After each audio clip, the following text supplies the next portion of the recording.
Hey, hey, hey. Hey, okay. Out to the pay, for the grass is always greener. I don't do no labels, I call it how I see it.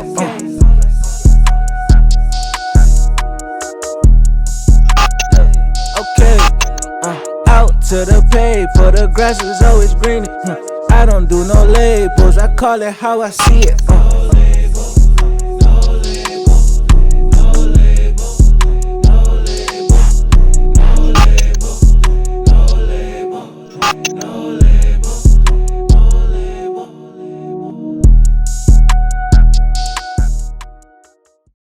Yo, what's up, everybody? Welcome back to another episode of No Label the Podcast, live at the Beau Fleuve Festival. How you doing now?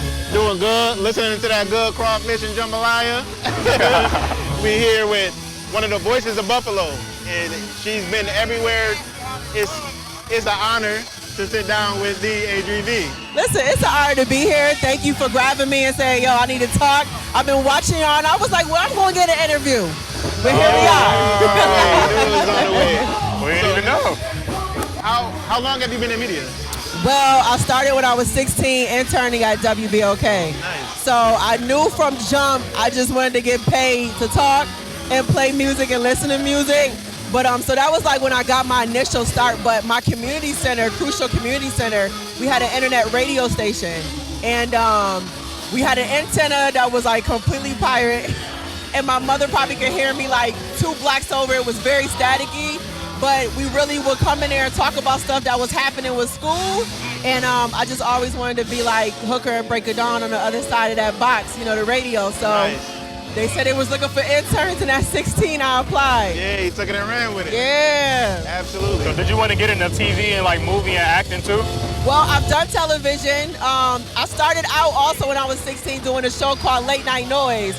It was one of Buffalo's first and premier hip-hop show that featured all the artists. We would interview them. We would come to events like this, cover the events, be in a club.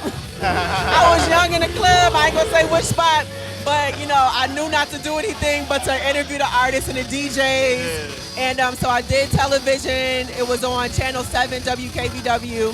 And then I did The Buzz. I was on a daily show then. And I'm getting back in it.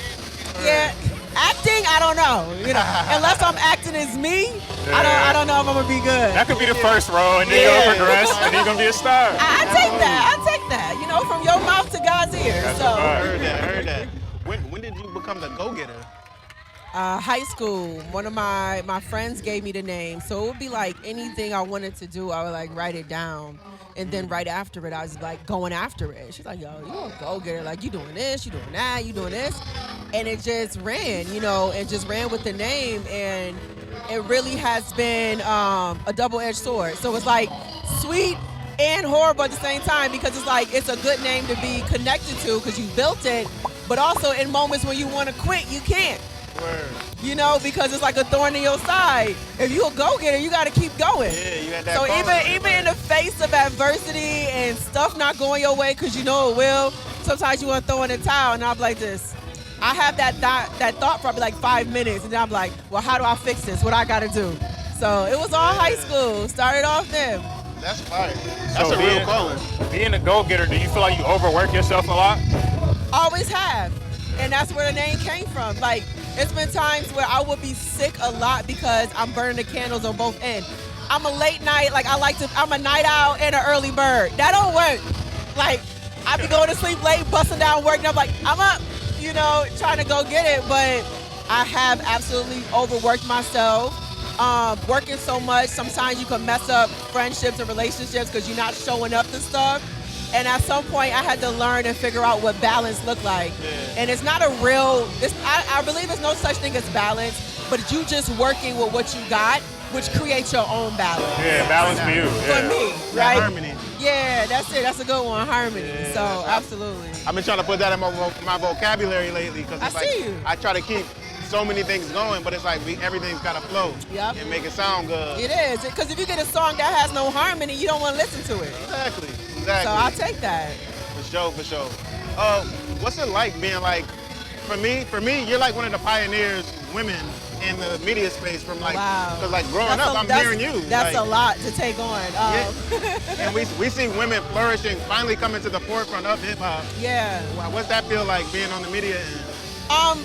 Like for me, I still feel like somebody who's looking at my mentors and who's admiring the women that's before me and wanting to make sure, you know, I'm representing accordingly, because as a woman in the industry, it's hard in a sense of you're expected to have certain things, or I'll, you know, keep it frank and keep it a buck.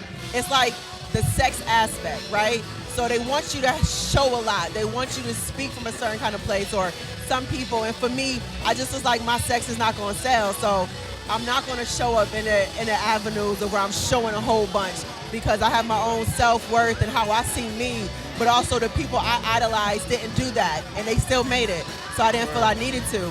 But when it comes to the women that's in the industry, whatever is comfortable with you is comfortable with me, right?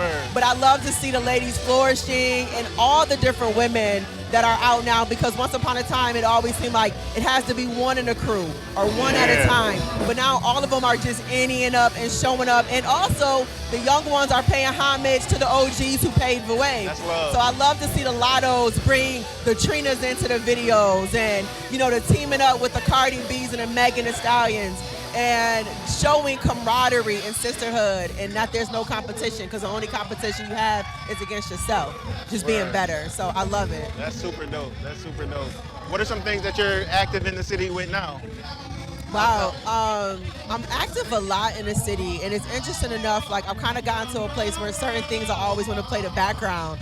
So I'm on a few boards, which I love and I'm grateful for, which are near and dear to my heart. Buffalo Peace Prince of Western New York, which focuses on, of course, the re-entry aspect of individuals and those who are in jail. It's like for me, growing up in the hood, I watched my friends either get killed or go to jail. And so I wanted to make sure things that was near and dear to me, I support them, right? So being a part of that program and making sure where individuals are coming back out into the world when they've been gone for 10 years and not knowing what an iPhone is, or certain avenues, that we're doing our due diligence to set them up so that it's not a cyclical cycle of returning back to the streets, right? Or even back to jail, you know, and then being a part on a board of a school which is at my old community center is important to me, because it's in my neighborhood, and that, although it's no longer just a community center, it is a school. That building was a safe haven for me. It kept me from the streets and kept me protected and educated me, and also gave me my start with radio, because it was where the internet station was. So it's just, I'm huge on giving back to the places that gave back to me. So those are just two of the few, right? Rightfully so, man. I can't wait till we have a full length. Yeah, they got me for these little snippets. You're gonna see her again. You will see her again. I can guarantee that. So what do you have coming next that maybe the people can look forward to? Well, I'm on your radio every Friday, Saturday night on WBOK, 10 p.m. to 2 a.m. Also on Rochester in the morning show on 103.9 WDKX, and working on my nonprofit organization, so I'm really happy about that. In October, look to be doing a breast cancer event. My mother passed away from breast cancer, and so I just think the aspect and the avenue of early detection and making sure we get screened as Black women and Black men, because men get breast cancer too, is important. So those are just a few things, but always lock in with me, all things ADRI.V, the go-getter, A to the D, R to the I-V, THEGOGCTA, and my clothing brand, the Go-Getter Lifestyle, pushing that heavy in this season. So, you know, always moving, always going to get it some way, somehow. Go-getter. Absolutely. Go-getter. We appreciate you sitting down with us. Thank you. Definitely got to do a full interview in the future. Absolutely. No Label the Podcast, we out.